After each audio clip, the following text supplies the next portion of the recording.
So, what is the secret to great architecture? The kind of design that just feels timeless, perfect, and just plain right. What if I told you the answer wasn't in some grand palace or a massive cathedral, but in something way, way simpler? What if the key to all architectural beauty was actually hidden in a basic little hut? Yeah, a hut. And today, that's exactly what we're going to dig into. All right, let's get into it. We're exploring this really revolutionary idea from the mid-1700s from an essay by a French priest named Marc-Antoine Laugier. And trust me, this wasn't just some dusty old textbook. It was an idea that completely shook up how people thought about design itself. To really get why Lougier's idea was so radical, we first have to understand the problem he was looking at. What was so wrong with 18th century architecture that a priest felt the need to just rewrite all the rules? Well, Laugier looked around and basically saw an art form that was drowning in books. I mean, there were just countless guides out there, all packed with these super complex rules and measurements. They told you how to build step by step, but they all missed the most important question: why? And this was the result. Laugier said that without understanding the why, architects were just becoming, in his own words, servile imitators. They were just copying ancient buildings, faults and all, without any real original thought, just kind of going through the motions. Think about it like this. A baker can follow a recipe perfectly, right? They reproduce the same thing every time. But a chef? A chef understands the science, the chemistry of the ingredients. They can innovate. Laugier wanted architects to be chefs, not just bakers. And for Laugier, you can tell this wasn't just some academic debate. He felt this deep, personal, almost urgent need to cut through all that clutter. He wanted to find a universal truth of beauty, something based on pure reason, not just blindly following tradition. So this intense personal quest led him to his big idea. He argued that to find the real rules of architecture, you don't look in books. No, you look to nature. And this is it, the primitive hut. Now, this is really important. This isn't a real historical thing.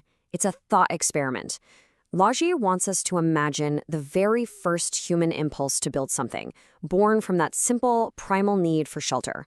You could say this is the very DNA of architecture. And he imagines it with this beautiful simplicity. First, a person finds 4 living trees in a rough square. Boom, those are your columns. Next, they lay some branches across the top of those trees. That's your entablature, the horizontal structure. And finally, they slope more branches on top of that to keep the rain out. And that slope, that creates the pediment, or the gable. That's it, man is housed. And here's Laugier's big, radical claim. He says that in the pure logic and simplicity of this first model, you avoid all the fundamental mistakes that have crept into architecture over the centuries. This is it. This is where you find true perfection, because it's connected directly to nature and necessity.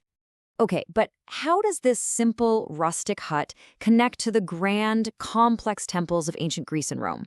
Well, Laugier uses the hut as a kind of filter to strip architecture down to its absolute, non-negotiable essentials. The connection he makes is just brilliantly direct. The upright trees, they become the column. The horizontal branches across the top, that's the entablature. And the sloping roof, that becomes the pediment. For Laugier, these 3 things are the only essential parts of architecture. Everything else is just extra. So the hut becomes a test. Is an element essential, something that comes from the hut's original logic? Or is it what Laugier calls caprice?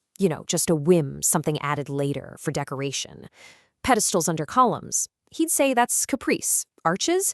Nope. They don't follow the post and beam logic of the hut, so also caprice. Anything that isn't structurally honest is suspicious. Now, this doesn't mean Laugier was against all detail. Not at all. He had a really sophisticated eye. He actually compared moldings in architecture to harmony in music. He said round moldings give you softness and harmony, like a pleasant chord, and square moldings create hardness and tension, like dissonance. A great architect knows how to blend them perfectly. But he drew a very firm line.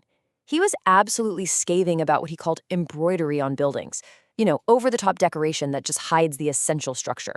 This quote just says it all.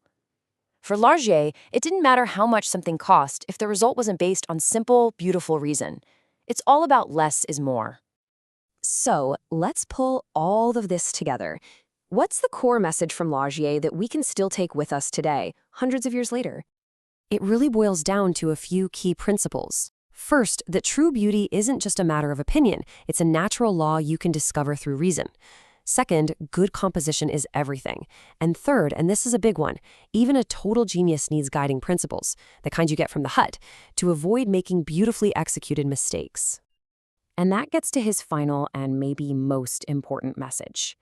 Laugier wasn't trying to create a new set of rules for people to follow blindly. His real goal was to spark critical thinking. He wanted every single person to look at a building and question it, to really scrutinize it, and to understand for themselves why it works or why it doesn't.